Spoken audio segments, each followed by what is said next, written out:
My brother-in-law didn't toss my graduation cake. He crushed it into the kitchen trash can. White fondant cracked against coffee grounds. Gold lettering smeared across banana peels. My sister's husband, 2-year-old Marcus, wiped his hands on his jeans. "You're a failure, Amy. Community college isn't real college." My sister nodded. 12 family members stood in that kitchen. No one stopped him. 20 minutes later, I pulled the cake from the trash, photographed it in the bin, my name still visible under eggshells. Graduation cap topper bent but intact. 15 relatives had watched him do it. My cousin's wife posted the photo, 890,000 views by morning. Every person at that party saw what he'd done. Then, Marcus's employer, a university, started receiving calls about their director of admissions trashing education. But I'm getting ahead of myself. Let me back up. The acceptance email arrived at 11:34 p.m. on a Wednesday in March. I was lying in bed in my studio apartment, the one I could barely afford, even with 2 roommates sleeping in the living room when my phone lit up. "Congratulations, Amy Chen. You have been accepted to the Associate of Science program in Information Systems." I read it 3 times before I let myself believe it.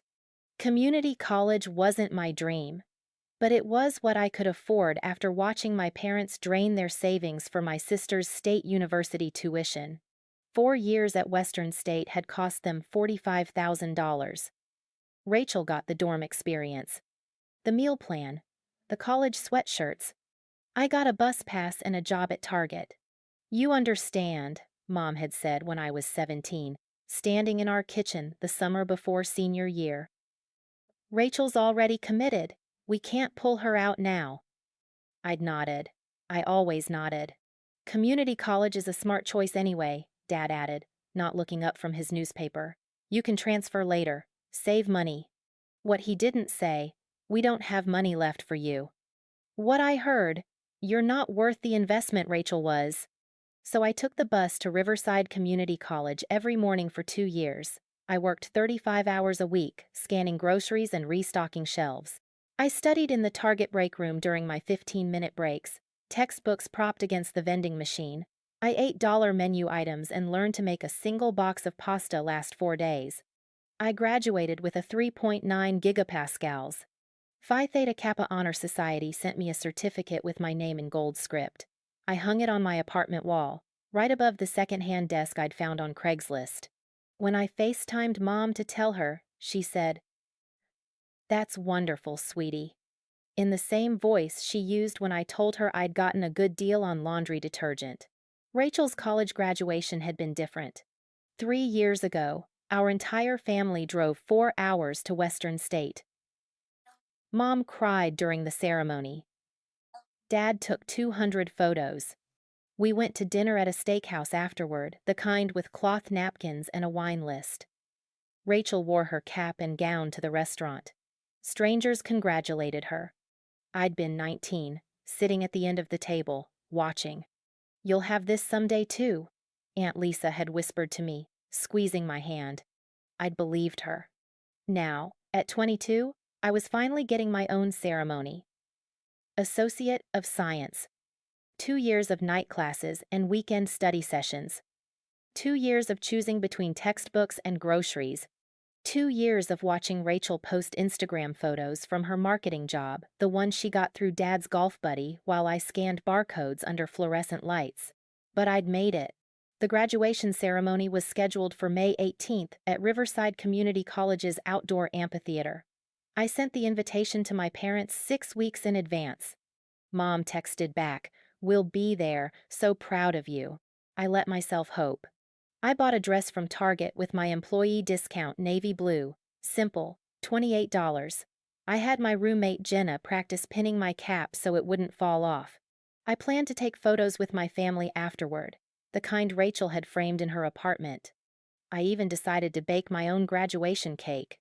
Mom had offered to order one from the bakery, nothing fancy, just a small sheet cake, but I'd seen Rachel's graduation cake 3 years ago. 3 tiers, fondant frosting, sugar flowers that looked real. $200. I wasn't going to make Mom spend money on me when I could do it myself. So I spent $32 at the grocery store cake mix, frosting, food coloring, gold edible glitter. I watched 4 YouTube tutorials on how to crumb coat a layer cake. I practiced writing with frosting on parchment paper until my letters looked clean. It took me 6 hours on a Saturday. White fondant. 2 layers. Gold lettering across the top. Amy Chen, Associate of Science. A tiny fondant graduation cap on top mortarboard and tassel. Shaped with my own hands. It wasn't professional. The fondant had a crack on one side. The letters weren't perfectly straight, but it was mine. I took a photo and texted it to Mom. She responded 3 hours later. Looks great. Rachel responded immediately. Cute! Marcus and I will be there tomorrow. Can't wait to celebrate. Tomorrow. The graduation party. Not the ceremony. Rachel and Marcus weren't coming to the actual graduation. Neither were Mom and Dad. The ceremony was at 10 a.m. on a Saturday, too early, Mom had said. And it's so far. We'll do a little party at the house after. That's better anyway. I'd nodded. I always nodded. So I walked across that stage alone. 200 students, surrounded by families with balloons and signs and tears. I looked for my parents in the crowd anyway, even though I knew they weren't there. Some part of me thought maybe they'd surprise me. They didn't. Jenna came instead. She held up her phone and recorded my 20-second walk. She cheered when they called my name. Afterward, she hugged me in the parking lot and said, "I'm so proud of you." I cried into her shoulder. Then I drove to my parents' house for the party. My diploma in a leather portfolio on the passenger seat. My graduation gown, folded in the back. The party was supposed to start at 2 p.m. I arrived at 1:45 p.m. with my cake in a plastic carrier, gold cap topper carefully balanced on top. I need you to understand something about my family before I tell you what happened in that kitchen. This wasn't the first time. Rachel is 4 years older than me. Growing up, she was the sun. I was the moon, dim, secondary, only visible when she wasn't around. When I was 10, my birthday party was at our house. Mom made a boxed cake mix, chocolate, $12 total, including the candles. 7 kids from school came. We played in the backyard. It was fine. When Rachel turned 14, her party was at a roller rink. Mom rented the entire rink for 2 hours. A DJ played music. The cake custom ordered from Anthony's Bakery cost $180. It had 3 tiers and edible photographs of Rachel's face printed on fondant. 25 friends came. I was 10. I didn't understand why her party was so much bigger than mine. When I asked Mom, she said, "Rachel's older. She has more friends." When I turned 14, my party was at our house again. Boxed cake mix. Vanilla this time. When I was 14, I wanted to go to junior prom. The ticket was $35. The dress I liked at Macy's was $79. "That's over $100 for one night," Dad said, shaking his head. "That's not practical, Amy." I didn't go to junior prom. When Rachel was 14, Mom took her to Nordstrom and bought her a homecoming dress for $160. I remember because Rachel FaceTimed me from the dressing room to show me. "Look how pretty," she'd squealed. I'd smiled through the phone screen. When I asked Mom why Rachel got a dress and I didn't, she said, "Rachel saves her babysitting money. She's more responsible." Rachel never babysat. When I was 16, I needed a graphing calculator for AP Calculus, $89. I asked Dad if he could help me buy it. "Check if the school has loaners," he said. They did. I used a loaner with someone else's name scratched into the back. It smelled like old plastic. When Rachel was 16, Mom and Dad bought her a used Honda Civic. $4,000. "Every teenager needs a car," Mom said at dinner the night they surprised her with it. "It's a safety issue." I rode the bus until I was 19. I'm not saying my parents were cruel. They weren't. They fed me. They kept a roof over my head. They came to some of my school events, not all, but some. But Rachel got the best of them, and I got what was left. By the time I graduated high school, The pattern was so familiar, I didn't even question it anymore. Rachel was the investment. I was the backup plan. Rachel got the resources. I got the reassurance that I'd be fine. "You're so independent," Mom used to say, like it was a compliment. What she meant, "You don't ask for much, so we don't give you much." I learned not to ask. When Rachel graduated high school, she got into Western State University, a decent public school 3 hours away. Tuition was $15,000 a year, plus room and board, plus meal plan, plus books. Mom and Dad paid for all of it. "It's an investment in her future," Dad said. 4 years, $45,000. They emptied their savings. They took out a small loan. They made it work. Rachel majored in marketing. She joined a sorority. She posted photos on Instagram every weekend, parties, football games, coffee shops with her friends. She graduated with a 3.2 gigapascals and a job offer from a local marketing firm, arranged through Dad's golf buddy. She moved into a one-bedroom apartment 20 minutes from our parents. She decorated it with West Elm furniture and framed art prints. She posted photos of her morning coffee on the balcony. When I graduated high school 2 years after Rachel left for college, I got into Western State too. Same school, same tuition. I was so excited. I showed Mom and Dad the acceptance letter at dinner. I'd been checking the mailbox every day for 3 weeks. "That's wonderful, Amy," Mom said, smiling. I waited for them to say something else. Something about move-in day. Something about dorms. Dad cleared his throat. "So, we need to talk about finances," he said. I felt my stomach drop. "We used most of our savings for Rachel's school," he continued, "and we're still paying off a small loan. We just don't have the same resources we had 4 years ago." Silence. "But community college is a great option," Mom added quickly. "You can do 2 years there and transfer, save a ton of money. It's actually smarter." "Lots of successful people start at community college," Dad said. "It's nothing to be ashamed of." I wasn't ashamed. I was heartbroken. But I nodded. I always nodded. So I enrolled at Riverside Community College. I applied for financial aid. I took out a small student loan, $6,000, enough to cover tuition and books. I got a job at Target, 35 hours a week at $10.50 an hour. I moved into a studio apartment with 2 roommates who slept in the living room. My bedroom was a converted closet, 70 square feet. I could touch both walls if I stretched my arms out. For 2 years, I studied, I worked, I survived. I watched Rachel post Instagram stories from her corporate job, her happy hours, her weekend brunches. I watched her get promoted. I watched her meet Marcus, tall, clean-cut, confident Marcus with his master's degree and his job as director of admissions at Northern State University. Marcus, who made $87,000 a year. Marcus, who looked at me like I was a smudge on his glasses. Rachel and Marcus got married when I was 20. The wedding cost $30,000. Mom and Dad contributed $8,000. I was a bridesmaid. My dress cost $200. I had to buy it myself. At the reception, Marcus gave a speech. "I'm so lucky to marry someone who values education as much as I do," he said, holding Rachel's hand. Rachel graduated from a real university. She worked hard. She earned her degree the right way. The right way. I was sitting at a table in the back, wearing my $200 dress, and I felt every word like a slap. After the wedding, I saw Marcus and Rachel 3 or 4 times a year.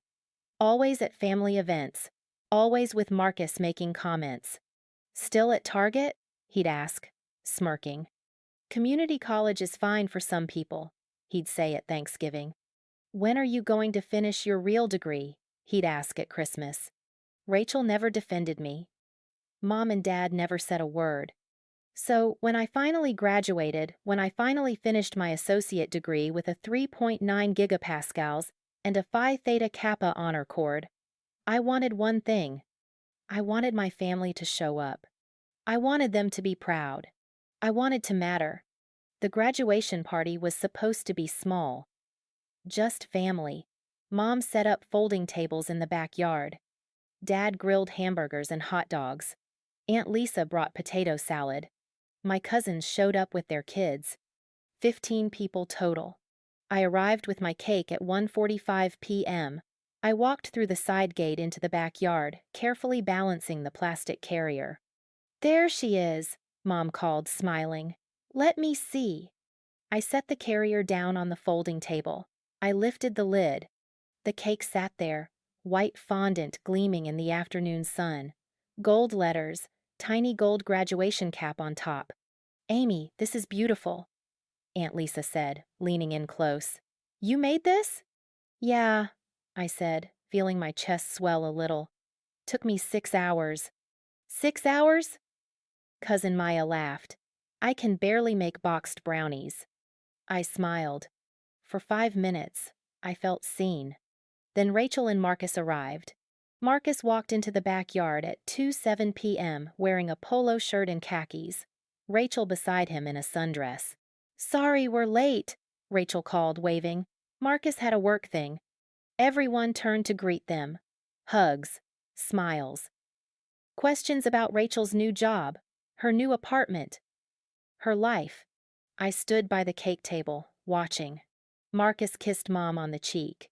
He shook Dad's hand. He ruffled my cousin's kid's hair. Then he walked over to me. "Congrats, Amy," he said flatly. "Thanks," I replied. He looked at the cake. His eyes landed on the gold letters. Amy Chen, Associate of Science. He smirked. "Community college?" he said, loud enough for everyone nearby to hear. "That's cute." I felt my jaw tighten. "It's still a degree," I said quietly. "Sure," Marcus said, shrugging. "I mean, if you want to count it." Rachel appeared beside him, holding a plastic cup of lemonade. She glanced at the cake and laughed. "Did you make this yourself?" "Yeah." "That's so sweet," she said. "Very DIY." Marcus picked up a plastic fork from the table. He poked at the edge of the fondant. "Looks a little rough. Fondant's tricky." "I did my best," I said, my voice tight. "Well," Marcus said, setting the fork down, "I guess that's all you can do at your level." "Your level."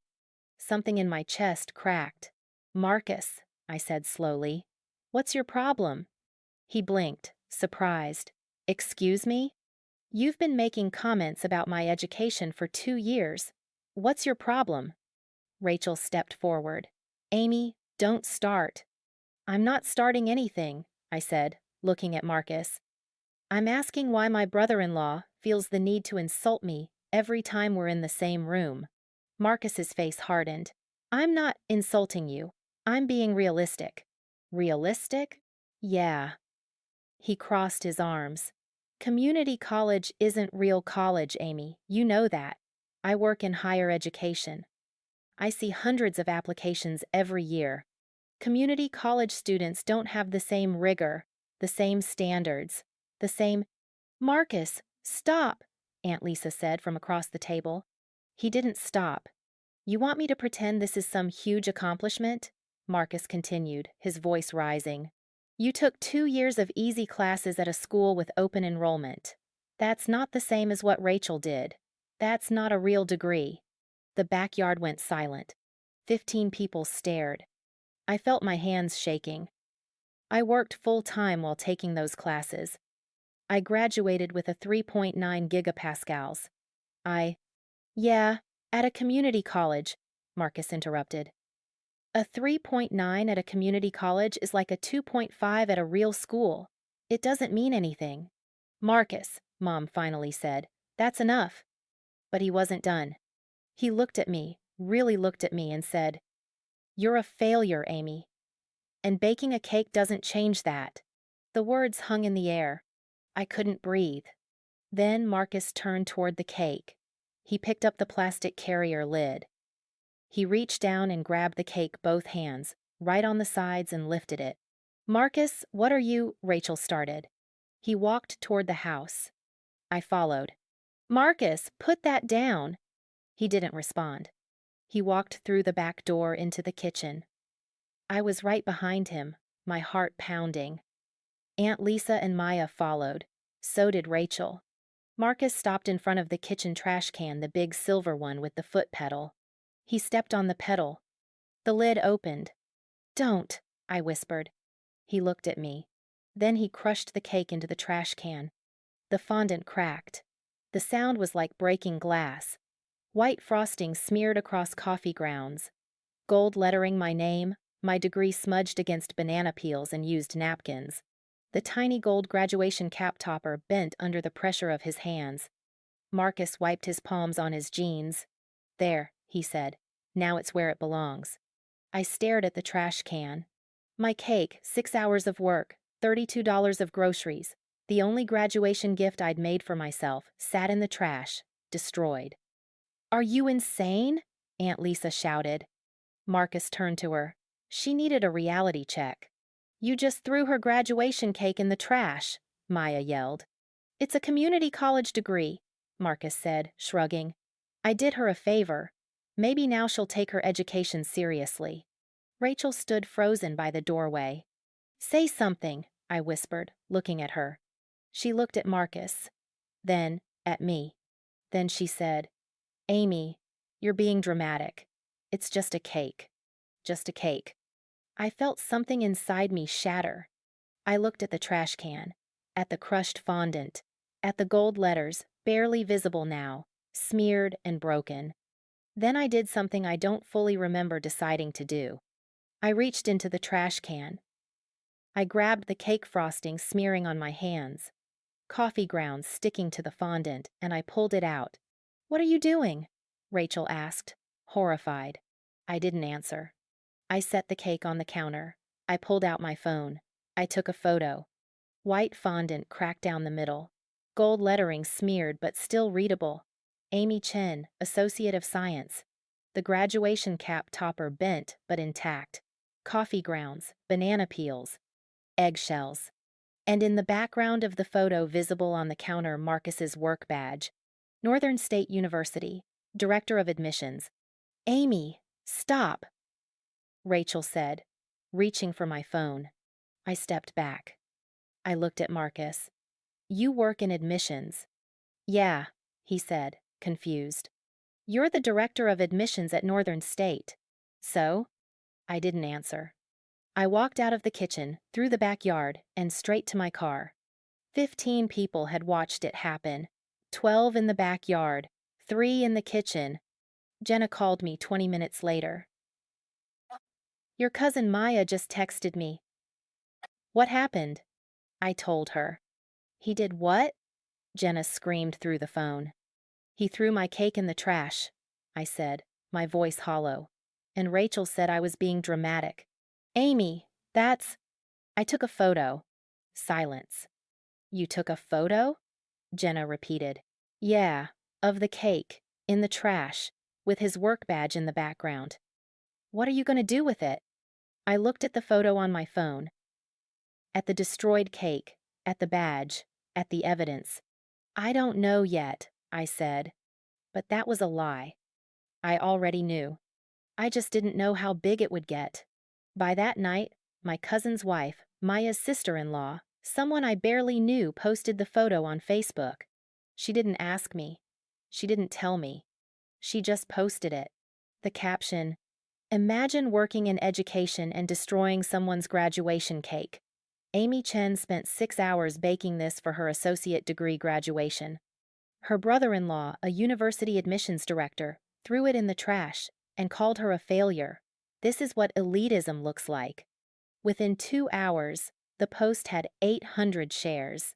By midnight, it had been reposted to Twitter, to Reddit, to TikTok. 890,000 views by morning. Every single person at that party saw it. Every person Mom had invited. Every person who'd stayed silent while Marcus destroyed my cake. And then something I didn't expect, people started looking up Marcus's employer. Northern State University. Director of Admissions. The same Marcus who'd just called community college students failures. The same Marcus whose job was to evaluate applications, including transfer applications from community college students. By Sunday morning, Northern State's phone lines were flooded. Is this how your admissions director views community college students? Does Marcus Chen speak for your institution? How can a man who trashes education be trusted to evaluate students? I didn't make those calls. But 890,000 people watched that video, and some of them made calls. I woke up Monday morning to 17 missed calls. 3 from Rachel, 5 from Mom, 4 from Dad, 2 from Aunt Lisa, 1 from Marcus, and 2 from a number I didn't recognize. I called the unknown number back. A woman's voice answered. Amy Chen? Yes. This is Linda Garrett from Northern State University Title IX office. We need to speak with you about an incident involving one of our employees. I sat up in bed. What kind of incident? I asked. We've received multiple complaints regarding Marcus Chen, our director of admissions. We understand you may have documentation of workplace-related misconduct. I looked at my phone. At the photo still saved in my camera roll. I might, I said slowly. We'd like to open an investigation. Would you be willing to provide a statement? I thought about the cake in the trash, the coffee grounds, the banana peels, the 6 hours I'd spent trying to make something good. I thought about Marcus wiping his hands on his jeans. I thought about Rachel saying, "It's just a cake." Yes, I said. I'll provide a statement. And that's when everything changed. The Title IX investigator's name was Catherine Wu. She called me back Tuesday morning at 9:15 a.m. while I was stocking shelves at Target. I stepped into the break room, my hands still smelling like cardboard. Miss Chen, thank you for agreeing to speak with us, she said. Her voice was professional, warm but not soft. I want to start by confirming some basic information. Marcus Chen is married to your sister, Rachel Chen. Is that correct? Yes. And the incident in question occurred on May 18th at a family gathering following your graduation from Riverside Community College. Yes. Can you walk me through what happened? I told her everything. The cake, the insults, the trash can, the banana peels and coffee grounds. Catherine was silent for a moment after I finished. And you have photographic evidence? Yes, I said. I took a photo right after I pulled the cake out of the trash. His work badge is visible in the background. Can you email that to me? I sent it while we were still on the phone. 30 seconds later, she said, I have it. Thank you. Another pause. Miss Chen, I need to ask you something else. Have you applied to Northern State University as a transfer student? My stomach dropped. Yes, I said slowly. I applied in January, for fall semester. And what was the status of your application? I pulled my phone away from my ear and opened my email. I scrolled through my inbox until I found the email from 3 days ago. Monday morning? The morning after the video went viral. I was denied, I said quietly. When did you receive the denial? Monday, May 20th. 2 days after the party. 2 days after Marcus threw my cake in the trash. Catherine's voice sharpened. What reason did they give for the denial? I opened the email again and read it out loud. Incomplete transcripts, unprofessional communication with the admissions office. Silence. Miss Chen, Catherine said slowly. Did you communicate with the admissions office? No. At all? No. I submitted my application online in January. I haven't emailed or called anyone. Are you certain? Completely certain. I heard typing on the other end of the line. Miss Chen, I'm going to need you to come in for a formal interview. Can you come to campus tomorrow? Yes. Bring any documentation you have related to your application. Confirmation emails. Transcripts. Anything. Okay. And Miss Chen? Yes. Don't contact Marcus or your sister about this conversation. My chest tightened. Why? Because if what I'm beginning to suspect is true, this is much bigger than a destroyed cake. She hung up. I stood in the Target break room, my phone still pressed to my ear, my heart pounding. Unprofessional communication with the admissions office. I hadn't communicated with anyone, but someone had. I couldn't focus for the rest of my shift. I scanned items on autopilot. A woman asked me where the light bulbs were, and I pointed to the wrong aisle. My manager asked if I was feeling okay. I'm fine, I lied. At 6 p.m., I clocked out and drove home. Jenna was in the living room, eating ramen on the couch. You look like you've seen a ghost, she said. I sat down next to her and told her everything. The phone call, the denial email, the incomplete transcripts, the unprofessional communication I never sent. Jenna set down her ramen. Wait. You're saying someone pretended to be you? I think so. Who? I didn't answer. But we both knew. Jenna pulled out her laptop. Okay. Let's look at your application portal. Log in. I logged into the Northern State University application portal. My application status page loaded. Status: denied. Reason: incomplete materials. Unprofessional conduct. Click on application details, Jenna said. I clicked. A list of documents appeared. Transcripts, letters of recommendation, personal statement, all marked as received. Then, at the bottom, a section labeled Communication Log. I clicked on it. A table appeared. Date, type, subject, status. The 14th of February 2024, FSA. Email. Inquiry about application timeline. Responded. The 28th of February 2024. Email. Follow up on transcript submission. Responded. The 15th of March 2024. Email. Complaint about processing speed. Flagged. The 2nd of April 2024. In Series PS email. Demand for expedited review. Flagged. The 20th of April 2024. Email. Threat of formal complaint. Escalated to director. I stared at the screen. Amy, Jenna whispered, did you send any of these? No. Not one? Not one. Jenna scrolled down. Click on the April 20th email, the one that says escalated to director. I clicked. The email opened. From amy.chen.1994@gmail.com to admissions@northernstate.edu. Date: the 20th of April 2024, 3:42 p.m. Subject: formal complaint. To whom it may concern. I am writing to express my extreme dissatisfaction with the processing of my transfer application.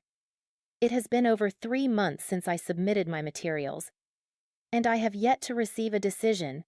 This is completely unacceptable. I demand that my application be reviewed immediately, or I will be filing a formal complaint with the State Education Board.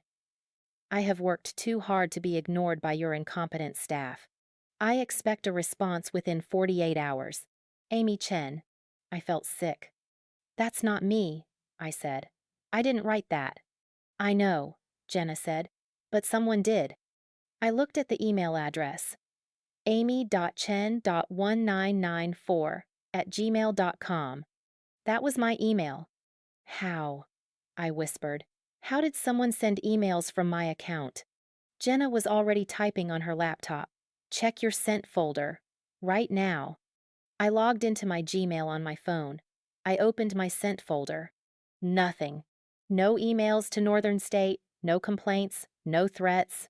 They're not there, I said. Jenna's face went pale. Amy. Someone didn't hack your email. Someone created a fake account that looks like yours. I blinked. What? Look at the email address again.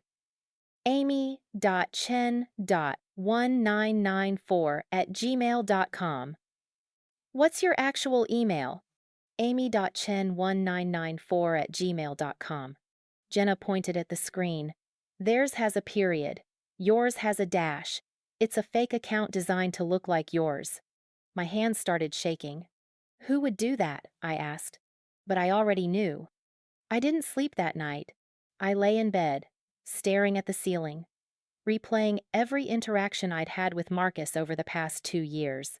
Still at Target? Community college is fine for some people.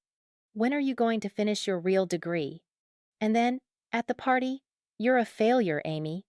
At 2 a.m., I grabbed my phone and Googled, Marcus Chen, Northern State University. His staff profile loaded. Marcus Chen, Director of Admissions, Northern State University. His bio listed his responsibilities.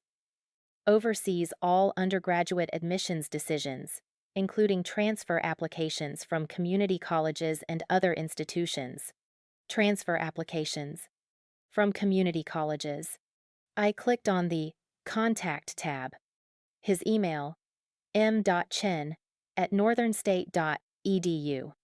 His office phone number, his office location, Building C, Room 204. I stared at his email address.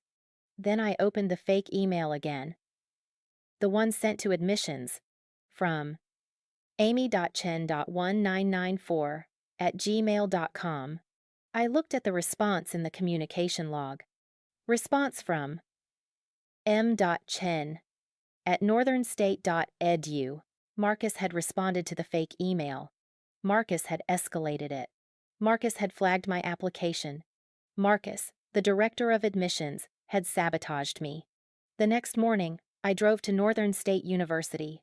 Catherine Wu's office was in the administration building, 3rd floor. I arrived at 10 a.m. with a folder full of documents, my application, confirmation, my transcripts, my acceptance letter to Riverside, everything. Catherine was in her 40s, with short black hair and sharp eyes. She shook my hand and gestured to a chair. "Thank you for coming in, Miss Chen." "Amy," I said. "Amy." She opened a laptop. "I've been reviewing your application file, and I need to ask you some very specific questions." "Okay." She turned the laptop toward me. "The same communication log I'd seen last night. Did you send any of these emails?" "No." "Not one?" "Not one." She made a note. "Do you know who amy.chen.1994@gmail.com belongs to?" "No, it's not my email." "My email is amy.chen1994@gmail.com. "No, period." Catherine nodded. "We noticed that. We've already contacted Gmail to request account creation records for the fake address." "Can they do that?" "With a legal investigation, yes." She paused. "Amy, I need to ask you something else. When did you tell your family you were applying to Northern State?" I thought back. "January. Right after I submitted the application. I told my parents at dinner." "Was Marcus there?" "No, but Rachel was. She probably told him." Catherine made another note. "And when did the emails start appearing in your application file?" I looked at the log. "February 14th, 3 weeks after you applied." She closed her laptop and looked at me directly. "Amy, I've worked in Title IX investigations for 12 years. I've seen a lot of misconduct. But this," she paused, "this is one of the most calculated things I've ever seen." "What do you mean?" "Marcus knew you applied. He had access to your application because he's the director of admissions. He created a fake email address that looks like yours. He sent emails pretending to be you, rude, entitled, threatening emails. Then he personally escalated those emails and used them as justification to deny your application." I felt like the room was tilting. "He sabotaged me," I whispered. "Yes. On purpose. Yes. Because he hates community college students." Catherine's expression hardened. "Or because he hates you specifically." Catherine Wu gave me a case number, 2024 to 1847. She told me the university would investigate. She told me not to speak to Marcus or Rachel. She told me to keep all documentation. Then she said something that made my blood run cold. "Amy, if we confirm that Marcus fabricated those emails, this isn't just an ethics violation. This is fraud. This is forgery. This is a felony." I stared at her. "A felony?" "Yes. He used his position of authority to falsify records and deny you admission under false pretenses. That's criminal." I walked out of her office at 11:30 a.m. and sat in my car for 20 minutes, trying to process what I'd just heard. Marcus hadn't just insulted me. He hadn't just thrown my cake in the trash. He had actively destroyed my future. and he'd done it systematically, over the course of 4 months. I drove home and opened my laptop. I needed to see everything. I logged into my Northern State application portal again. I clicked through every page, every document, every note. Then I saw something I'd missed before. At the bottom of the application review page, there was a small link, Internal Notes Confidential. I clicked it. A password screen appeared. I tried my application ID, denied. I tried my student ID from Riverside, denied. Then, on a whim, I tried the case number Catherine had given me, 2024 to 1847. The page loaded. A list of internal notes appeared, comments left by admissions staff during the review process. The 22nd of January 2024. Reviewer. J. Park. Strong application. 3.9 gigapascals. Phi Theta Kappa. Recommend acceptance. The 14th of February 2024. M. Chen. Applicant has sent multiple emails inquiring about timeline, flagging for tone. The 28th of February 2024.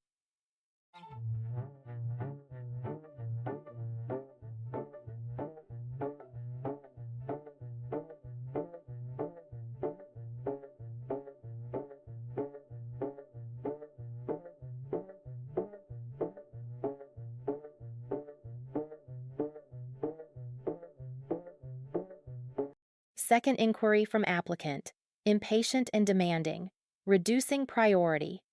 The 15th of March 2024. 2-7 Reviewer.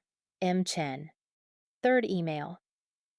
Applicant is becoming hostile. Recommend denial based on professionalism concerns. The 2nd of April 2024. M. Reviewer. M. Chen. Fourth email. Applicant threatening formal complaint. Unprofessional conduct confirmed. The 20th of April 2024. M. Final email sent directly to admissions office with threats. Recommend immediate denial. Applicant does not represent university values. The 18th of May 2024. M. Chu. Application denied. Reason: incomplete transcripts and unprofessional communication. Every single note after January 22nd was written by Marcus. Every single one. J. Park, whoever that was, had recommended acceptance. Marcus had overridden it. Marcus had flagged me, reduced my priority, recommended denial. And then, on May 18th, the day of my graduation party, he'd personally denied my application. The same day, he threw my cake in the trash. I screenshot every note. I saved them to a folder on my desktop labeled Evidence. Then I did something I probably shouldn't have done. I Googled J. Park. Her full name was Jennifer Park. She was an admissions counselor at Northern State. I found her staff profile and her email address. I opened a new email to j.park@northernstate.edu. Subject: Question about transfer application. Dear Miss Park, my name is Amy Chen. I applied for fall 2024 transfer admission, and my application was recently denied. I noticed in my application file that you reviewed my materials in January and recommended acceptance. However, subsequent notes from Director Chen led to my denial. I'm currently working with the Title IX office on an investigation, case #20 Wafower to 1847. I was wondering if you would be willing to speak with me about your initial review. Thank you for your time. Amy Chen. I hit send before I could second-guess myself. Jennifer Park responded 6 hours later. From j.park@northernstate.edu to amy.chen1994@gmail.com.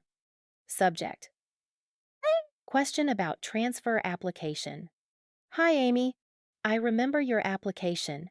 You had one of the strongest transfer profiles I reviewed this year. Your GPA, your recommendation letters, your work ethic, all excellent. I was surprised when I saw your application was denied. I wasn't told why at the time, but now that you've mentioned the Title IX case, things are starting to make sense. I can't discuss specifics over email, but I'm happy to speak with the investigator if needed. I'm sorry this happened to you. Jennifer. I read the email 3 times. One of the strongest transfer profiles I reviewed this year. Marcus had denied me anyway. That night, Jenna came home from her shift at the coffee shop and found me sitting on the couch, surrounded by printed documents. "What is all this?" she asked. "Evidence," I said. "I have emails. I have internal notes. I have Jennifer Park's statement. I have everything." Jenna sat down next to me. "Amy, what are you going to do with all this?" I looked at her. "I don't know yet," I said. "But I'm not letting him get away with it." The next day, Catherine Wu called me. "Amy, we've completed the preliminary investigation. I need to meet with you again. Can you come in tomorrow?" "Yes." "Bring someone with you. A friend, family member, anyone." "Why?" Her voice was serious. "Because what I'm about to tell you is going to be hard to hear." I brought Jenna with me. We sat in Catherine Wu's office at 2 p.m. on a Friday afternoon. Catherine had a thick folder on her desk. "Amy," she began, "we've reviewed all the emails in your application file. We contacted Gmail.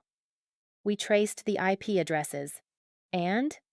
The fake email account amy.chen.1994@gmail.com was created on February 10, 2024, 3 weeks after you submitted your application." I nodded. All 5 emails sent from that account were sent from Northern State University's internal network, specifically from a computer in Building C, Room 204. My chest tightened. "That's Marcus's office," I said. "Yes." Jenna grabbed my hand. Catherine continued. "We also reviewed Marcus's access logs. He accessed your application file 17 times between January and May. That's significantly more than any other application he reviewed this cycle. 17 times. He was obsessed," I whispered. "It appears so." Catherine opened the folder. "We also found something else." She pulled out a printed email and slid it across the desk. "This is an email Marcus sent to another admissions counselor on March 1st. I picked it up. From m.chen@northernstate.edu to .rodriguez@northernstate.edu. Date: the 1st of March 2024, 4:15 p.m. Subject: transfer, applicant, Amy Chen. "Hey Tony. Quick question, can you take a second look at the Amy Chen transfer file? She's been emailing a lot, and I'm getting some red flags about professionalism. I know her GPA is solid, but we need students who can handle the transition to a 4-year without constant hand-holding. Community college students sometimes struggle with that. Let me know your thoughts." Marcus. I read it twice. Community college students sometimes struggle with that. "What did Tony say?" I asked. Catherine pulled out another email. From .rodriguez@northernstate.edu to m.chen@northernstate.edu. Date: the 1st of March 2024, 5:02 p.m. Subject: transfer applicant, Amy Chen. Marcus. I just reviewed her file. I don't see any emails from her in the system. Are you sure she's the one contacting us? Her application looks strong to me. I'd recommend acceptance. Tony. I felt my hands start shaking. He knew. I said. Tony told him there were no emails, and Marcus denied me anyway. Catherine nodded. Yes. Tony's response proves Marcus was aware the emails weren't from you, but he used them as justification for denial anyway. Jenna's grip on my hand tightened. That's fraud. Yes, Catherine said. It is. Catherine pulled out more documents. Timeline charts, access logs, email threads. She walked me through everything. The 22nd of January 2024. My application submitted. Jennifer Park reviews it and recommends acceptance. The 10th of February 2024, fake email account created from Marcus's office computer. The 14th of February 2024. First fake email sent. Marcus personally responds and flags it. The 28th of February 2024. Second fake email sent. Marcus reduces my application priority. The 1st of March 2024. Tony Rodriguez tells Marcus there are no emails in the system. Marcus ignores him. The 15th of March 2024. Third fake email sent. Marcus escalates it. The 2nd of April 2024. Fourth fake email sent. Marcus recommends denial. The 20th of April 2024. Fifth fake email sent. Marcus confirms denial recommendation. The 18th of May 2024. My graduation party. Marcus throws my cake in the trash. Later that evening, he personally processes my application denial. 6 months. He'd spent 6 months sabotaging me. Why? I asked, my voice cracking. Why would he do this? Catherine closed the folder. I can't speculate on motive, but what I can tell you is this. Marcus Chen violated university policy. He violated ethical standards. And he committed fraud. What happens now? We're escalating this to the university president and legal counsel. Marcus will be placed on immediate administrative leave pending a formal hearing. If the findings are upheld, he'll be terminated. And what about me? I asked. What about my application? Catherine's expression softened. Your denial will be overturned. You'll be admitted for fall semester with full transfer credit and a formal apology from the university. I felt tears prick my eyes. And the scholarship? I asked. I was supposed to get a $12,000 scholarship. You'll receive it, plus additional funding to compensate for the harm caused. I started crying. Jenna pulled me into a hug. We left Catherine's office at 4 p.m. Jenna drove us to a coffee shop, and we sat outside in the sun. You did it, Jenna said. You actually did it. I haven't done anything yet, I said. He's just on administrative leave. Amy, they have everything. The emails, the IP addresses, Tony's statement. He's done. I took a sip of my coffee. It was too hot. I burned my tongue. What do I do now? I asked. Jenna looked at me. What do you want to do? I thought about the cake in the trash, the coffee grounds, the banana peels, the 6 hours I'd spent baking. I thought about Rachel saying, "It's just a cake." I thought about Marcus wiping his hands on his jeans. And I thought about the 17 times he'd accessed my application file, methodically planning my failure. I want everyone to know, I said quietly. Know what? What he did. I want his colleagues to know. His friends. His family. Everyone who watched him throw that cake in the trash and said nothing. Jenna set down her coffee. Amy, the video already went viral. Everyone knows. They know he threw a cake in the trash, I said. They don't know he committed fraud. They don't know he sabotaged my application. They don't know he spent 6 months destroying my future. So what are you going to do? I pulled out my phone. I opened Instagram, Twitter, Facebook. I'm going to tell them, I said. And I started typing. I didn't post anything that night. Instead, I sat on the couch with my phone in my hand, staring at the blinking cursor, and realized I had no idea what to say. My brother-in-law sabotaged my college application. The man who threw my cake in the trash also committed fraud. I have evidence that proves he's a criminal. Everything sounded insane. Jenna was in the kitchen making ramen. Again. She lived on instant ramen and iced coffee. You're overthinking it, she called from the kitchen. I'm not overthinking it. You've been staring at your phone for 20 minutes. I set the phone down. What if no one believes me? Jenna walked into the living room with 2 bowls of ramen. She handed me one. Amy, you have emails. You have IP addresses. You have a Title IX investigator backing you up. What's not to believe? I don't know. It just feels... I paused. Big. It is big.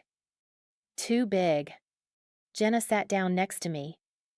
Do you remember what you told me 2 days ago, when you showed me that first fake email? I shook my head. You said, I'm not letting him get away with it. That's what you said. I remembered now. Yeah. So don't let him get away with it.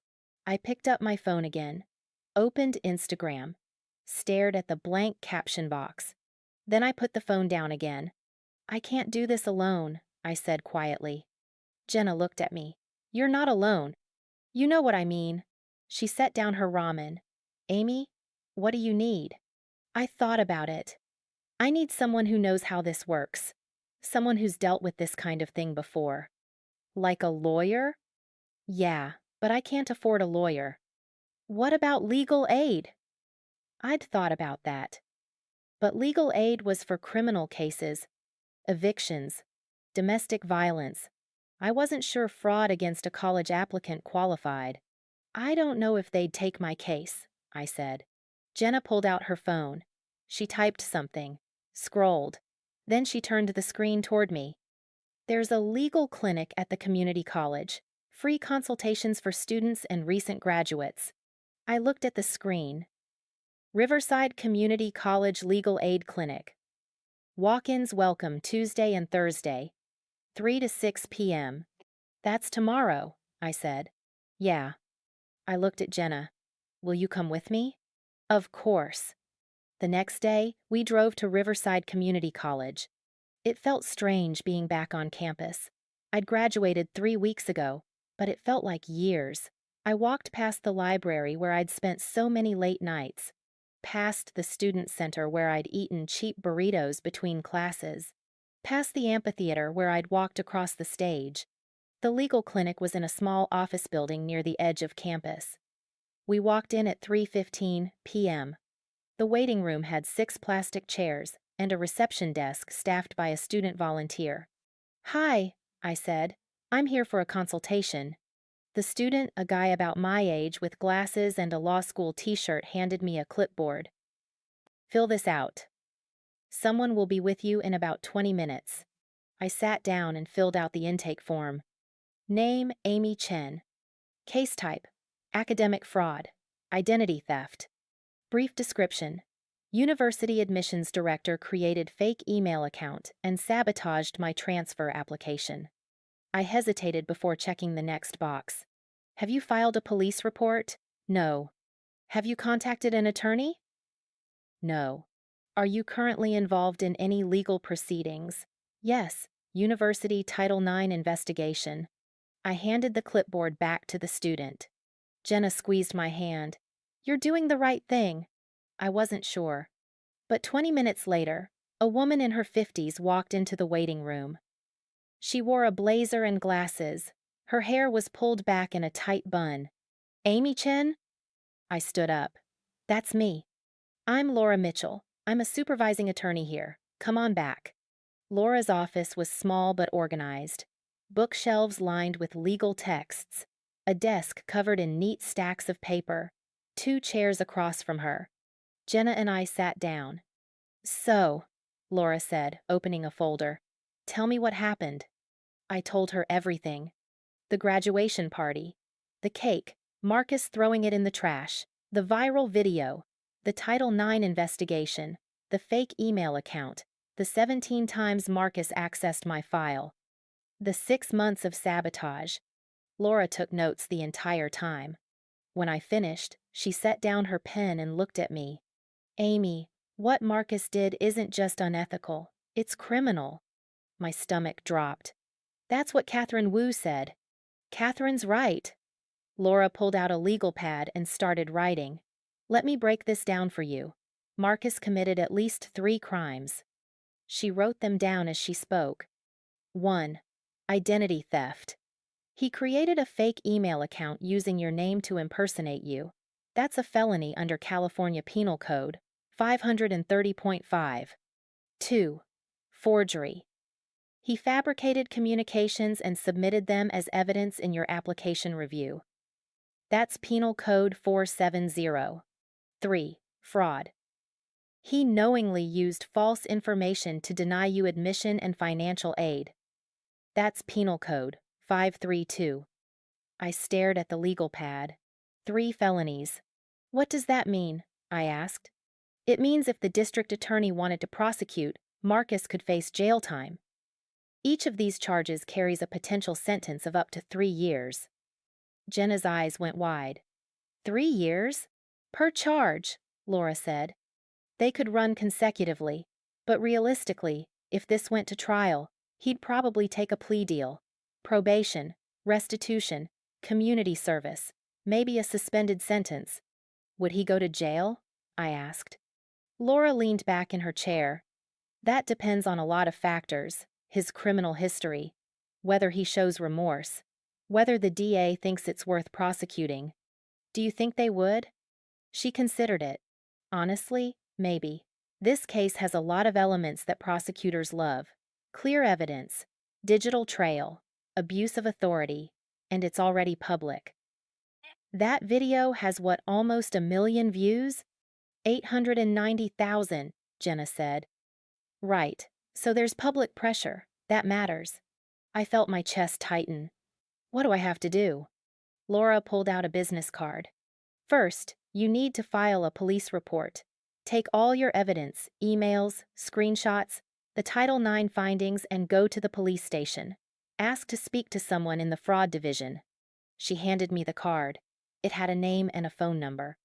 This is Detective Morris. He works fraud cases in this jurisdiction. I've worked with him before. He's good. Tell him I referred you. I took the card. Second, Laura continued, you need to document everything. Every email, every phone call, every interaction with the university. Keep a timeline. Keep copies of everything. I already am, I said. Good. Third, you need to decide what you want out of this. I blinked. What do you mean? I mean, what's your goal? Do you want Marcus prosecuted? Do you want a civil lawsuit? Do you want a public apology? Do you want all of the above?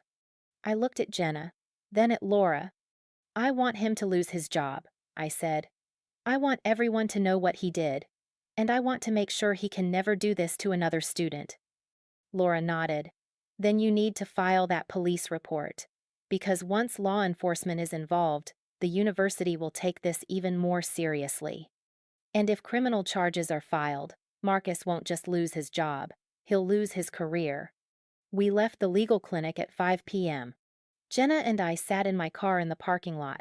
I held Detective Morris's business card in my hand. Are you going to call him? Jenna asked. Yeah. When? Now. I pulled out my phone and dialed the number before I could change my mind. The phone rang 3 times. Then a man's voice answered. Detective Morris, Fraud Division. Hi, I said, my voice shaking. My name is Amy Chen. Laura Mitchell from the Riverside Legal Clinic gave me your number. I need to file a report. What kind of report? Identity theft, fraud, forgery. There was a pause. Those are serious charges, Morris said. Can you come in tomorrow? Yes. Bring all your evidence, documents, emails, screenshots, everything. I will. And Miss Chen? Yes? If what you're saying is true, this person is going to be in a lot of trouble. I looked at Jenna. She nodded. Good, I said. The police station was smaller than I expected. Jenna and I walked in at 10 a.m. on Thursday morning. I carried a folder with every piece of evidence I had printed: emails, screenshots, the Title IX case summary Catherine had given me, my application denial letter, everything. The front desk officer asked us to wait. We sat in plastic chairs for 15 minutes. Then, Detective Morris appeared. He was in his early 40s, stocky, with graying hair and sharp eyes. He wore a button-down shirt and a badge clipped to his belt. Amy Chen? I stood. That's me. Come with me. Morris's office was cramped. A desk, 2 chairs, filing cabinets, a coffee mug that said, World's Okayest Detective. He gestured for us to sit. Laura Mitchell called me, he said. Told me you have an interesting case. I guess so. Walk me through it. So I did. For the 3rd time in a week, I told the story. The cake, the video, the Title IX investigation, the fake emails, the timeline. Morris took notes. He asked questions, specific questions. When did you first notice the fake email account? May 22nd, 4 days after my graduation party. And when was the account created? February 10th. Who has access to the admissions system at Northern State? All admissions staff, but Marcus is the director. He has full access. And you're certain you didn't send any of these emails? Completely certain. Morris pulled out a printed email, one of the fake ones. He studied it. This is pretty sophisticated, he said. Whoever did this knew what they were doing. They created an email address that's almost identical to yours. They timed the emails to look organic. They even varied the tone across messages. Marcus works in higher education, I said. He knows how applications are reviewed. He knows what flags look like. Morris nodded. That makes sense. He opened a laptop and typed something. Then he turned the screen toward me. Is this the email address you use? The screen showed my real Gmail account, amy.chen1994@gmail.com. Yes. He typed again. Another email address appeared, amy.chen.1994@gmail.com. And this is the fake one? Yes. He made a note. We'll subpoena Gmail for the account creation records, IP address, device information. We'll also get Northern State's internal network logs. If these emails were sent from Marcus's office computer, we'll know. Catherine Wu already confirmed they were, I said. The Title IX investigation traced the IP addresses. Good, that helps. But we need our own independent confirmation for a criminal case. Jenna spoke up. How long does that take? Subpoenas? Usually 2 to 4 weeks. But in a case like this, where the evidence is digital and the timeline is clear, we might be able to expedite. Morris closed his laptop. Amy, I'm going to be straight with you. This is one of the clearest fraud cases I've seen in years. You have motive. You have means. You have opportunity. You have a digital trail. And you have a victim with documented harm? So you'll take the case? I asked. I'm opening an investigation. Case number 2025 to 4471. I'll submit the subpoenas today. Once we get the records back, I'll present the case to the district attorney. And then? Then they decide whether to file charges. Do you think they will? Morris leaned back in his chair. Yeah, I do. This isn't a he said, she said. This is hard evidence. And the fact that Marcus holds a position of authority makes it worse. The DA loves cases like this. I felt something in my chest unclench. What do I do now? I asked. Nothing. Let us handle the investigation. Don't contact Marcus. Don't post about this publicly until we have charges filed. And if Marcus tries to contact you, document it and call me immediately. He handed me his business card. One more thing, Morris said. When this goes to trial, if it goes to trial, you'll have to testify. Are you prepared for that? I thought about the cake in the trash, the banana peels, the coffee grounds. I thought about Marcus wiping his hands on his jeans. Yes, I said. I'm prepared. We left the police station at 11:30 a.m. Jenna drove us to a diner. We ordered pancakes and coffee and sat in a booth by the window. You did it, Jenna said. I filed a police report, I said. That's not the same as doing it. It's the first step. I poured syrup on my pancakes. What if the DA doesn't file charges? Then you still have the Title IX case. Marcus is still getting fired. You're still getting admitted to Northern State. But he won't have a criminal record. Amy, even without a criminal record, his career is over. You think any university is going to hire a guy who got fired for sabotaging a student? He's done. I wanted to believe her. But I also wanted more. I wanted Marcus to sit in a courtroom and hear a judge say the word guilty. I wanted him to stand in front of everyone and admit what he'd done. I wanted consequences. Real consequences. What are you thinking? Jenna asked. I looked at her. I'm thinking about Rachel. What about her? She hasn't called me, not once. The video has 890,000 views. Marcus is under investigation. The police are involved. And she hasn't said a word. Jenna's face darkened. She's choosing him. Yeah. Even after everything? Yeah. Jenna stabbed her pancakes with her fork. Then she's just as bad as he is. I didn't disagree. 2 days later, I got a call from an unknown number. I almost didn't answer, but something made me pick up. Hello? Amy, this is Jennifer Park from Northern State Admissions. I sat up straight. Hi. I just wanted to let you know I gave my statement to the Title IX investigator and to the police. You did? Yeah. Detective Morris called me yesterday. I told him everything I told you, that your application was strong, that I recommended acceptance, that Marcus overrode my recommendation. Thank you, I said. I also told him something else. I waited. You're not the first. My heart stopped. What? You're not the first community college transfer Marcus has denied under questionable circumstances.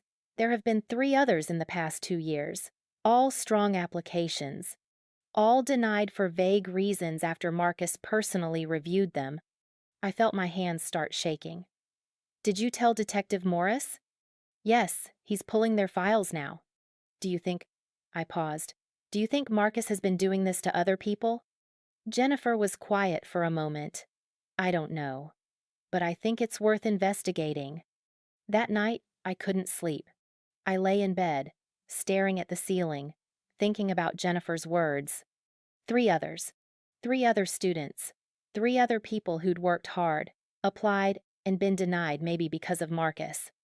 I grabbed my phone and Googled Northern State University transfer denial rate. The official statistics loaded. Transfer acceptance rate, 68%. I scrolled down. Community college transfer acceptance rate, 52%. 16% lower.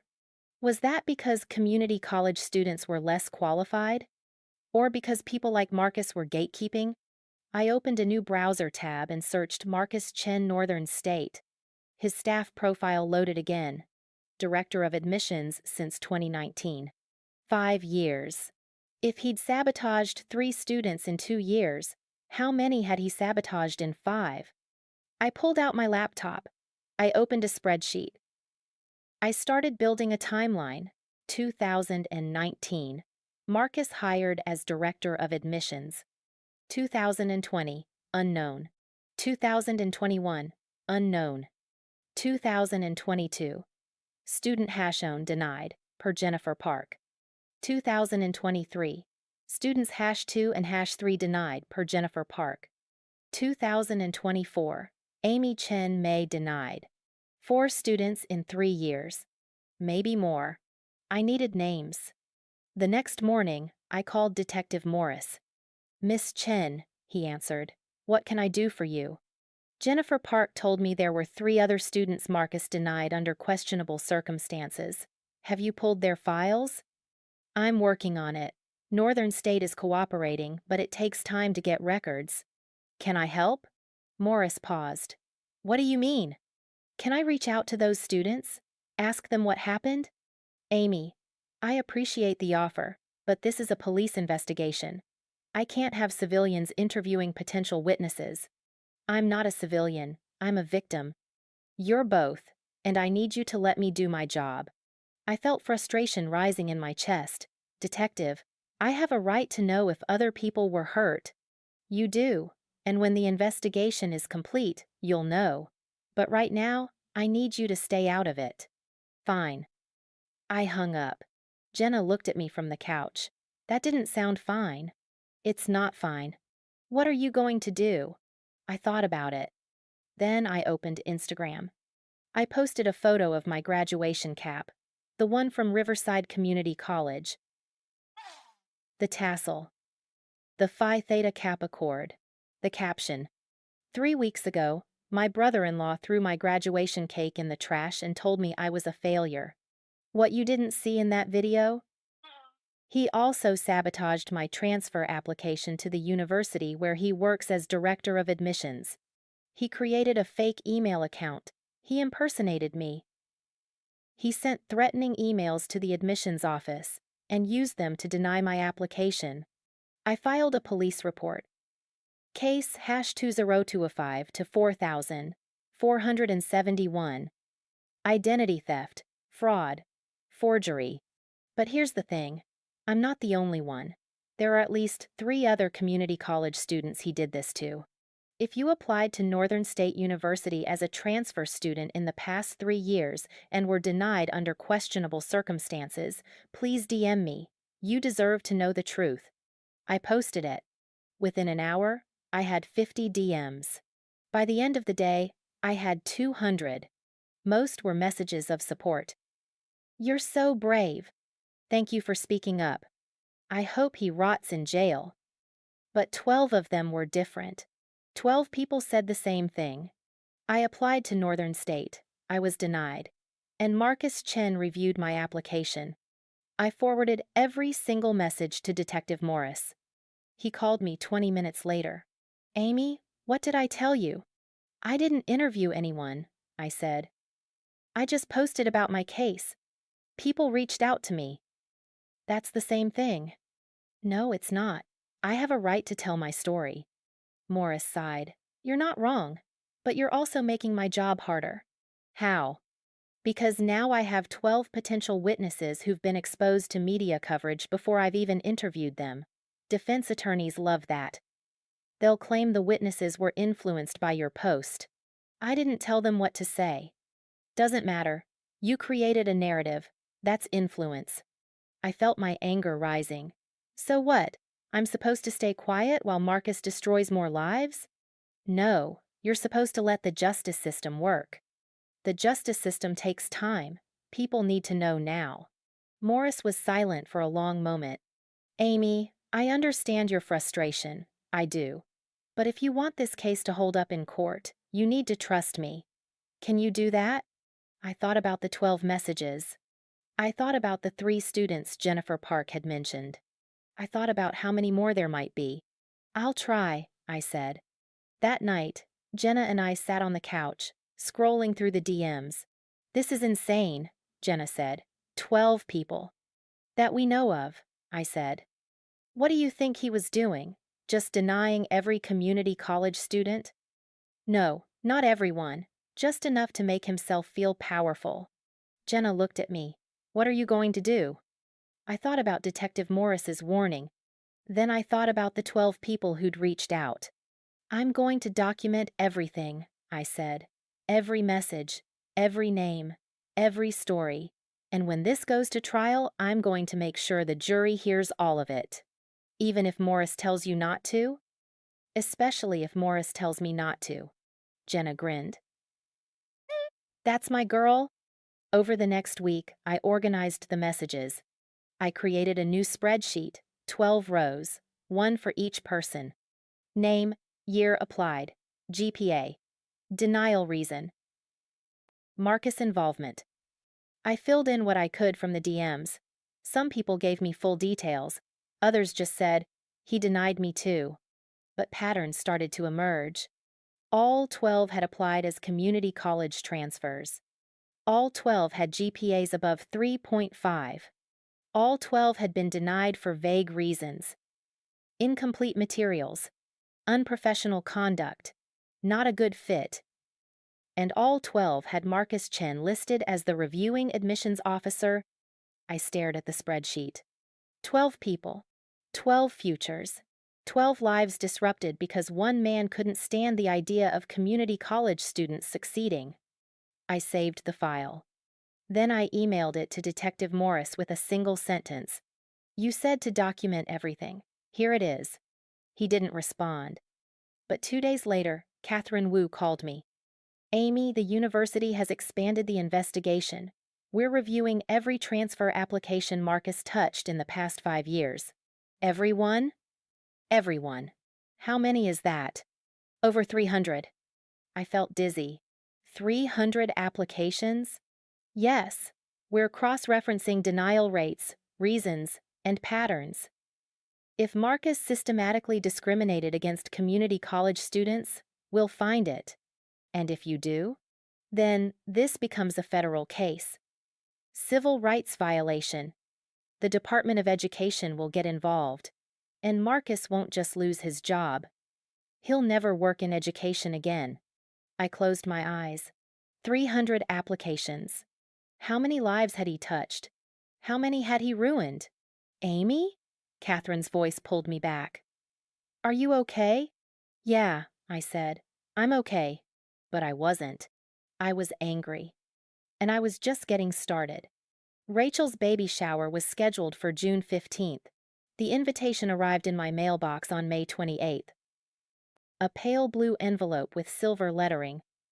Inside, a card with teddy bears and the words, Celebrating Baby Chen. Location, Greenwood Country Club. Time, 2 p.m. RSVP by June 1st. I stared at the invitation for a full minute. Then I called Jenna. They invited you? She said, incredulous. Yeah. After everything? Yeah. Are you going to go? I looked at the invitation again. At the country club address. At the date. Yeah, I said. I am. Jenna came over that night.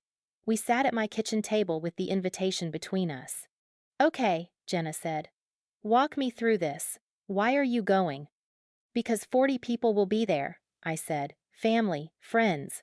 Marcus's colleagues from Northern State. So? So everyone who watched him throw my cake in the trash will be there.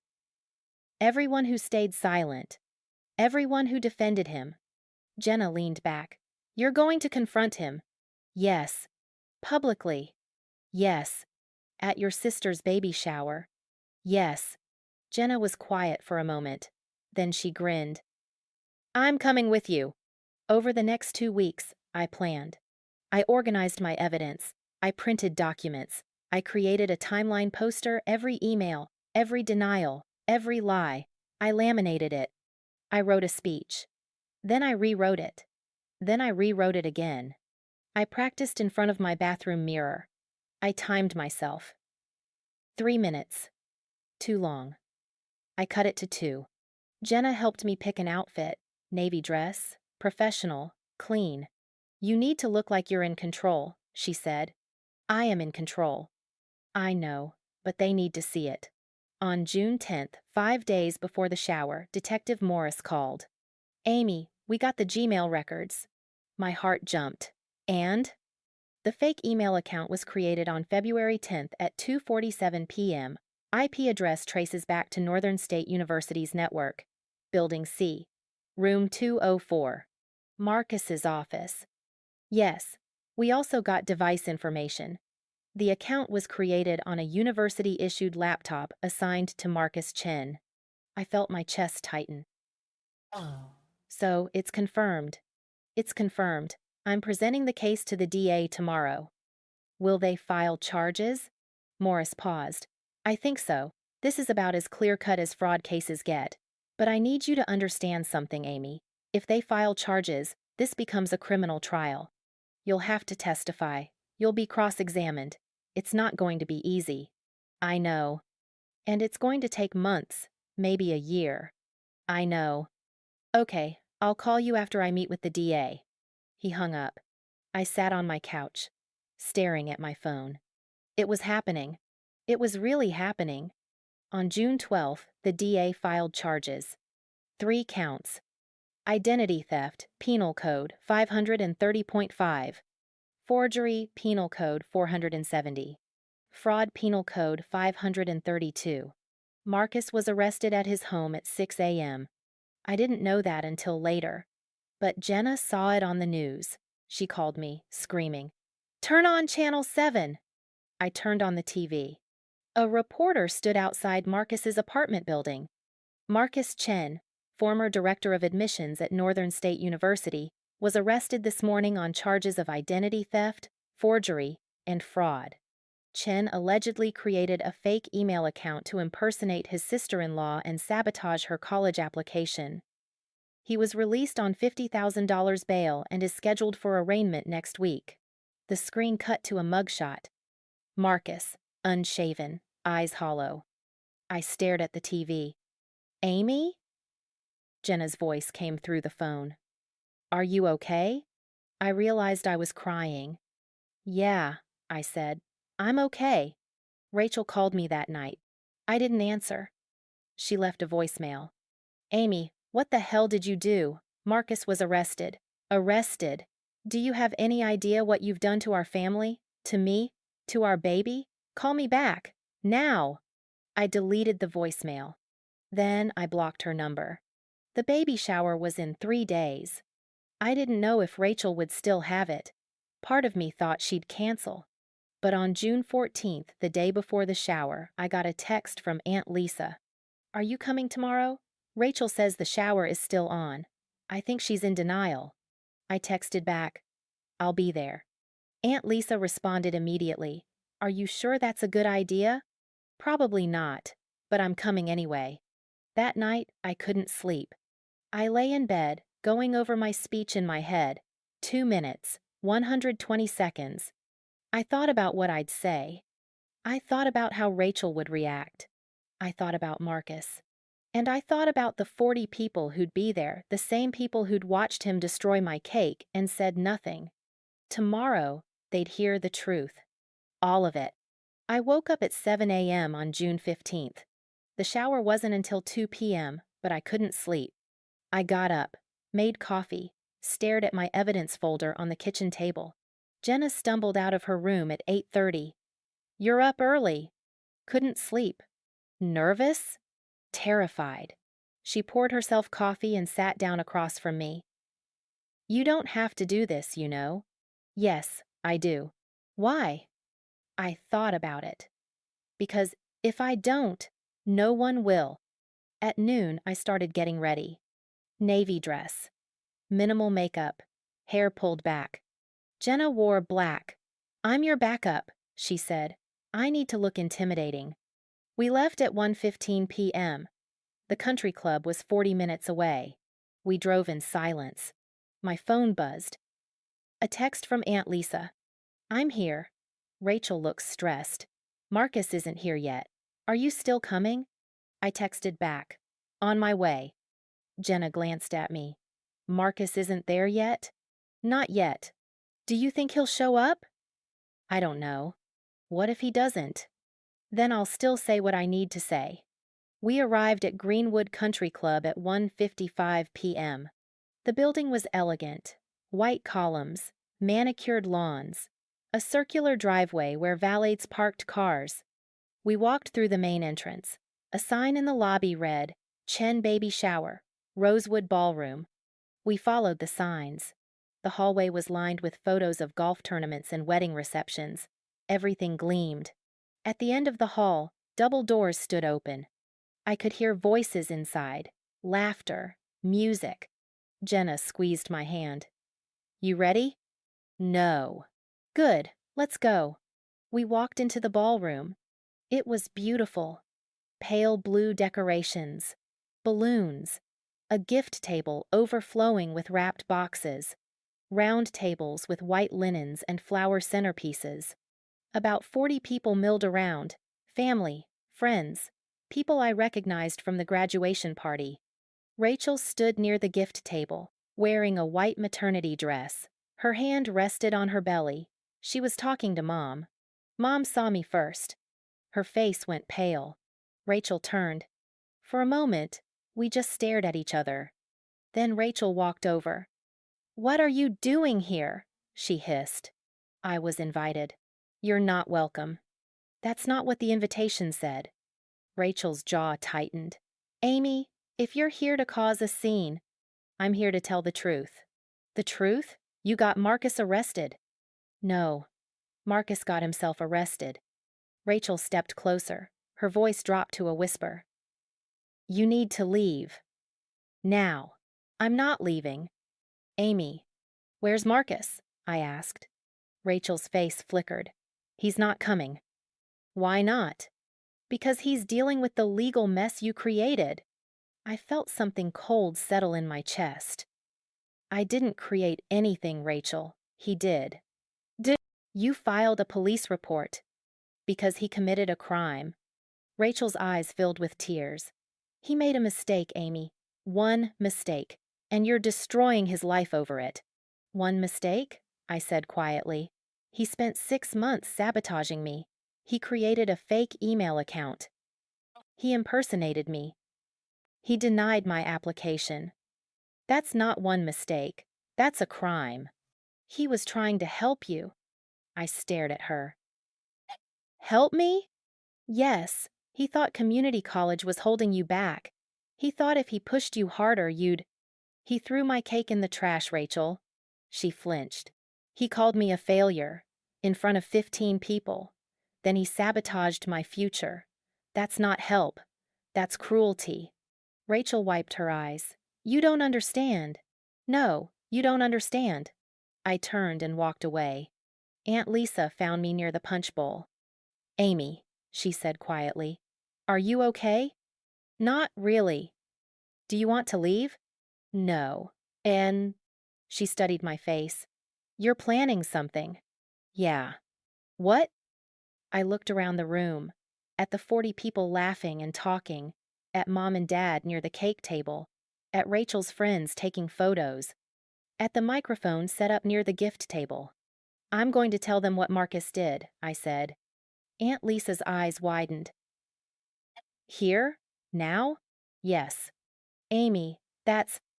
She paused. That's going to destroy Rachel. Rachel chose Marcus. She made her choice. She's your sister. And she called me a liar. Aunt Lisa didn't argue. At 2:30 p.m., the formal program started. Rachel's best friend, a woman named Claire, stood at the microphone. Hi, everyone. Thank you so much for coming to celebrate Rachel and baby Chen. We're going to play a few games, open some gifts, and have some cake. But first, we'd love to hear from some of you.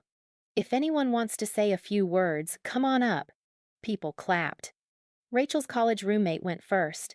She told a funny story about Rachel in a statistics class. Then Mom went up. She cried. She talked about how proud she was, how excited she was to be a grandmother. Then Dad. Then Aunt Lisa. Each time someone finished, Claire said, anyone else? I looked at Jenna. She nodded. I stood up. I walked to the microphone. The room quiets. Rachel is staring at me. Her face is pale. Mom's mouth is open. Dad looks confused. I take the microphone from Claire. Hi, I say. My voice shakes. I clear my throat. My name is Amy Chen. I'm Rachel's sister. A few people smile. Polite. I want to talk about Marcus for a minute. Rachel stands up. Amy, don't. Sit down, Rachel. She freezes. I look at the room. 40 people. All watching. 3 weeks ago, Marcus threw my graduation cake in the trash. A lot of you saw the video. It went viral. 890,000 views. Murmurs ripple through the crowd. What you didn't see in that video is what Marcus did before that. I pull a folded paper from my pocket. I unfold it. In January, I applied to Northern State University as a transfer student. I had a 3.9 gigapascals, Phi Theta Kappa honors, strong recommendation letters. I was applying to finish my bachelor's degree. I look at Rachel. She's shaking her head. Marcus works at Northern State. He's the director of admissions. Or he was, until he got arrested 5 days ago. Gasps. Someone whispers, arrested? Marcus created a fake email account. He used my name. He sent emails to the admissions office, rude, threatening emails pretending to be me. I hold up the paper. It's a printout of one of the fake emails.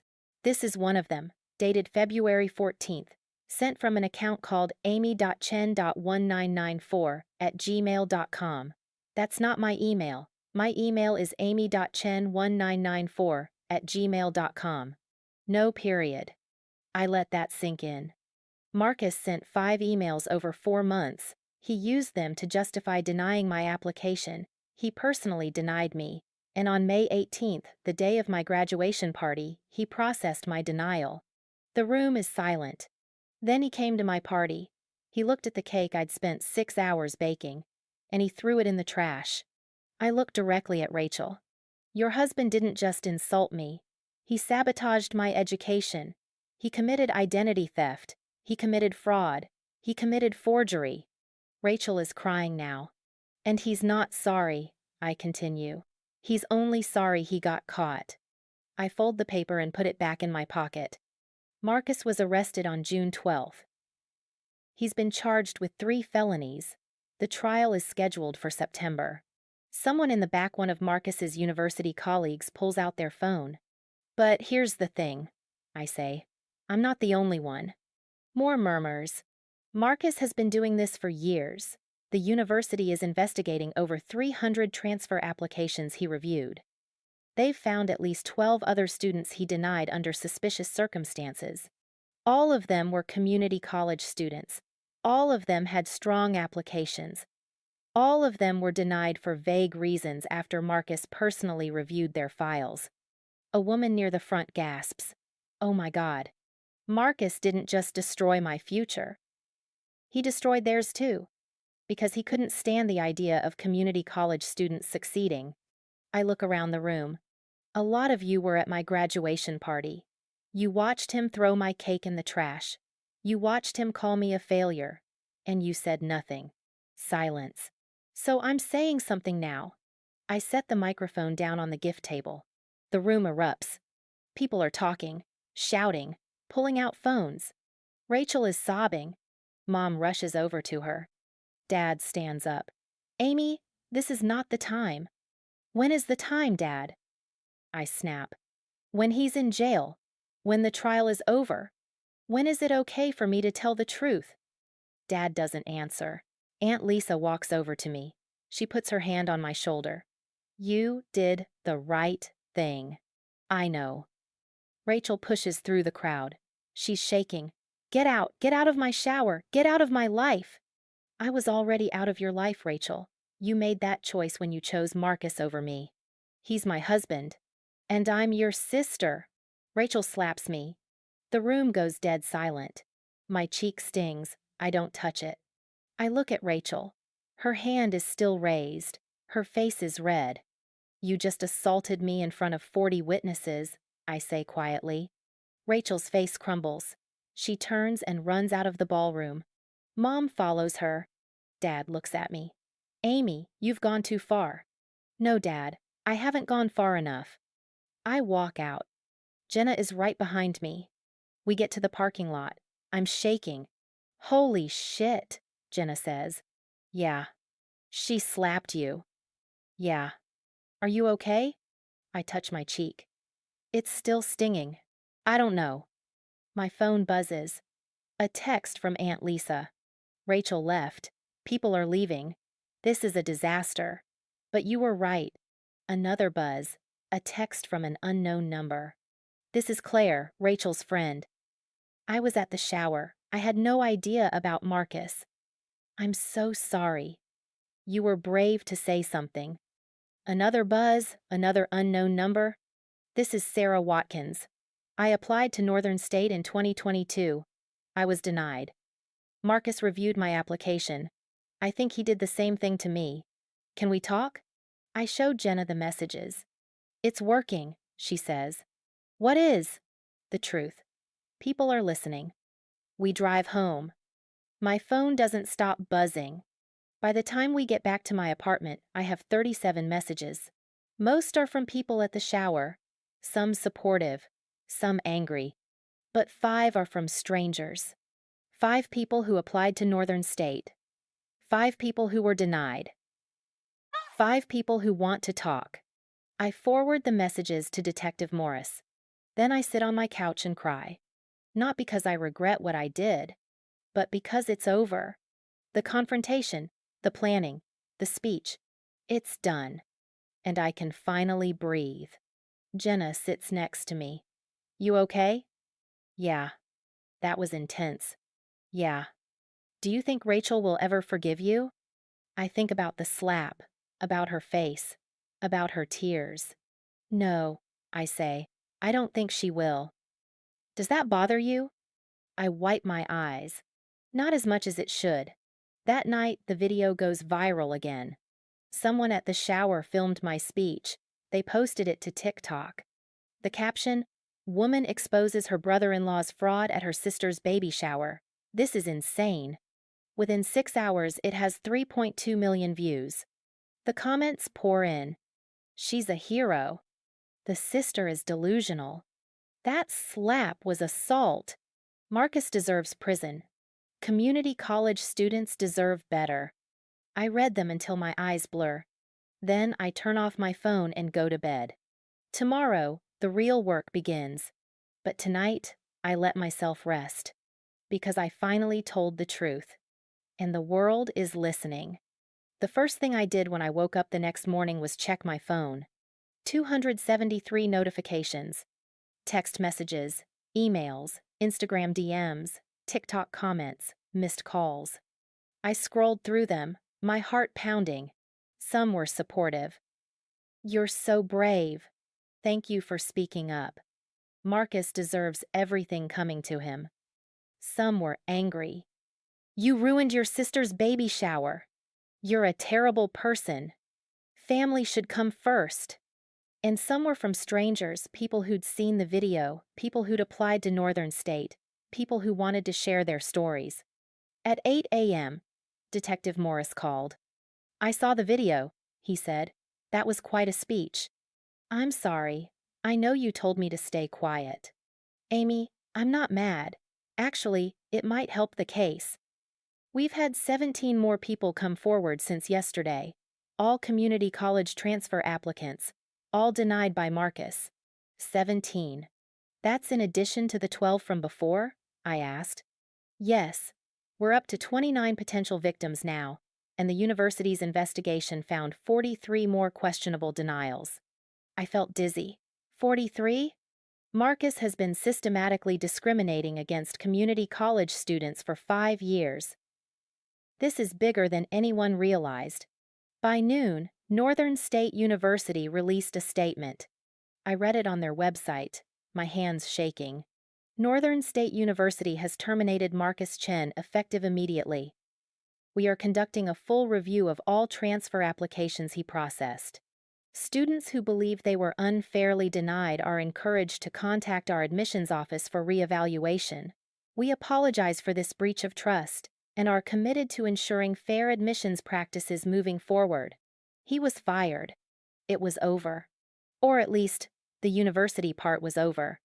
The criminal trial was still ahead. 3 months later, September. The arraignment happened in late June. Marcus pled not guilty to all 3 charges. His lawyer, a man in an expensive suit who looked like he hated his client, argued that the evidence was circumstantial, that the IP addresses could have been spoofed, that Marcus was being scapegoated. The judge wasn't convinced. She set bail at $50,000 and scheduled a preliminary hearing for August. Marcus made bail. He moved back in with Rachel. According to Aunt Lisa, Rachel was 7 months pregnant and in denial about everything. "She keeps saying it's all a misunderstanding," Lisa told me over coffee one afternoon. "She thinks the charges will be dropped." They weren't. At the preliminary hearing in August, the prosecution presented their evidence: the Gmail records, the IP addresses, the university's internal investigation, Tony Rodriguez's testimony, Jennifer Park's testimony, and mine. I testified for 45 minutes. I told the story again, the application, the denial, the fake emails, the cake. Marcus's lawyer tried to rattle me during cross-examination, but I'd prepared with the DA's office. I stayed calm. I stuck to the facts. The judge ruled that there was sufficient evidence to proceed to trial. Trial date, October 15th. Marcus's lawyer pushed for a plea deal. The DA offered probation, restitution, and community service. Marcus refused. He wanted to fight it. So we went to trial. The trial, October. The trial lasted 5 days. The prosecution called 14 witnesses: Detective Morris, Catherine Wu, Jennifer Park, Tony Rodriguez, 3 other students Marcus had denied. Me. The defense called 2 witnesses: a character witness who said Marcus was a good person, and Marcus himself. Marcus took the stand on day 4. His lawyer asked him softball questions. "Did you create a fake email account?" "No." "Did you sabotage Amy Chen's application?" "No." "Did you act with any malicious intent?" "No." Then the prosecutor cross-examined him. She pulled up the emails, the IP addresses, the access logs. "Mr. Chen, These emails were sent from your office computer. How do you explain that? Marcus stammered. Someone else must have used it. Who? I don't know. Maybe a student worker. Do student workers have access to the admissions system? No. Do they have access to your personal computer? No. So who sent these emails? Marcus didn't answer. The prosecutor pulled up another document, the email Marcus had sent to Tony Rodriguez. The one where he said, "Community college students sometimes struggle with that." Mr. Chen, did you write this email? Marcus's face went pale. Yes. And in this email, you expressed concerns about community college students' ability to succeed at Northern State? I was just, yes or no, Mr. Chen? Yes. And in your role as Director of Admissions, you had the authority to deny applications based on your personal biases? Objection, Marcus's lawyer said. Sustained. But the damage was done. The verdict, October 20th. The jury deliberated for 6 hours. I sat in the courtroom with Jenna and Aunt Lisa, my stomach in knots. Jenna held my hand. Lisa kept whispering, "It's going to be okay." When the jury came back, the room went silent. The judge asked, "Has the jury reached a verdict?" The foreperson stood. "We have, Your Honor." On the charge of identity theft, how do you find guilty? My chest tightened. On the charge of forgery, how do you find guilty? I started crying. On the charge of fraud, how do you find guilty? The courtroom erupted. People gasped. Someone cheered. The judge banged her gavel. Marcus's face was blank. Rachel, sitting in the back row, 8 months pregnant, sobbed. The judge scheduled sentencing for November 10th. Sentencing. November 10th. Marcus was sentenced to 18 months in county jail, followed by 3 years of probation. He was also ordered to pay restitution $15,000 to me, covering the lost scholarship, emotional distress, and legal fees, and he was banned from working in education for life. His lawyer argued for a suspended sentence. The judge denied it. "Mr. Chen," the judge said, looking directly at him, "you held a position of trust. You were responsible for evaluating students' futures. And you abused that power systematically, over years, to harm people based on your own biases. That is unconscionable. The court finds that incarceration is appropriate." Marcus was led out of the courtroom in handcuffs. Rachel didn't look at me as she left. Family fallout. November-December. The family split was immediate and brutal. Rachel refused to speak to me. She blocked my number. She told Mom and Dad that I'd destroyed her life, that I'd put her husband in jail while she was pregnant, that I was selfish and vindictive. Mom and Dad believed her. Or at least, they chose her. The week after sentencing, Mom called me. "Amy, we need to talk." "Okay."